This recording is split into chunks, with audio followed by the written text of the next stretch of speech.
There was a lot of sadness about my past life and, adolescence and my father and all of those things. It just made me very, very, very sad. You don't get to do things that other children get to do. The simple things that they so much take for granted. Mm-hmm. Having friends and slumber parties and buddies and just hanging out. There was none of that for me. I didn't have any friends when I was little. My brothers were my friends. Time we were getting ready to go to South America, and everybody was packed up in the cars, ready to leave and go, and the plane was about to, and I hid. And I was crying while I was hiding because I really did not want to go. I wanted to play. I did not want to go. When I was really little, around 11 or 12, I was under contract with Motown, and I would have to go to the recording studio. I had to go and make these albums because the summer tour was right around the corner, and right across the street from the recording studio was a ballpark. And I could hear the kids, the roar of the crowd and playing and catching ball and having fun and playing tennis. And some of those times I so passionately wanted to just go over there and just play a little bit. I used to be very lonely, painful. You have no idea. I used to walk the streets looking for people to talk to. When do I feel lonely?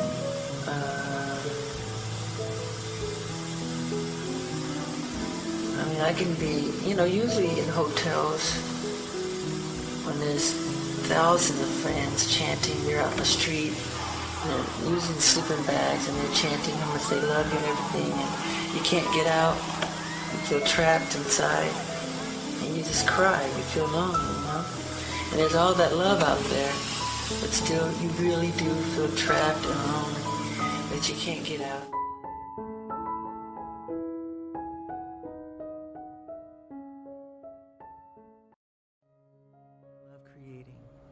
I love it. I'm obsessed with creating. I love creativity. And I think when an artist steps forward with a production of some type, if he can express himself the way he sees it should be done, I feel it and I see it. I'm a visionary. So if I can give that, I do. And that's what I love to do with music, with film, with dance, I love the arts. It's hard to say how one creates music because it's hard for me to take credit. I feel it's more spiritual and heavenly than I can't take credit for it, really. Every song is different. Sometimes it happens quickly, sometimes it happens slowly. No one can quite say what the creative process is because I have nothing to do with it almost because it's created in space. It's God's work, not mine. And you've been making music since you were 5. Yes. So you're in your 5th decade. That's 41 years of making music. Yes. You ever get sick of it? No, not at all. I never get enough of it. Great music and great melodies are immortal. I don't care, fashion change, culture changes, customs change. Great music is immortal. We still listen to Mozart today, Tchaikovsky, Rachmaninoff, any of them, any of the greats. Great music is like a great piece of sculpture or a great painting. It's forever, for generations upon generations to appreciate forever, really. And I know that's a fact. I don't think I'm ever pleased with my performances. Never. And after that performance, I wasn't happy either.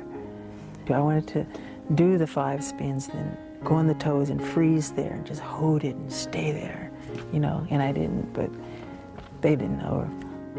I am committed to my art. I believe that all art has as its ultimate goal the union between the material and the spiritual, the human and the divine. I believe that to be the reason for the very existence of art. Mm-hmm. And I feel I was chosen as an instrument to just give music and love and harmony to the world. I feel very thankful and blessed to have the ability to do what I'm able to do, because it could have easily have been someone else. It didn't have to be me, but I was chosen, and I love it, and I cherish it, and I think it's a wonderful feeling.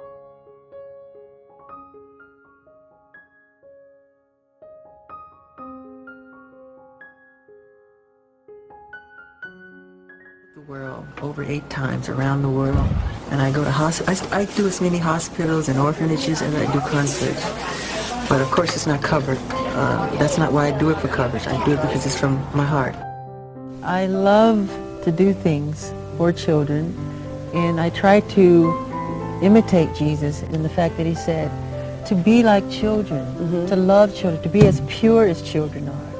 And to make yourselves as innocent and see the world through eyes of wonderment and the whole magical quality of it all.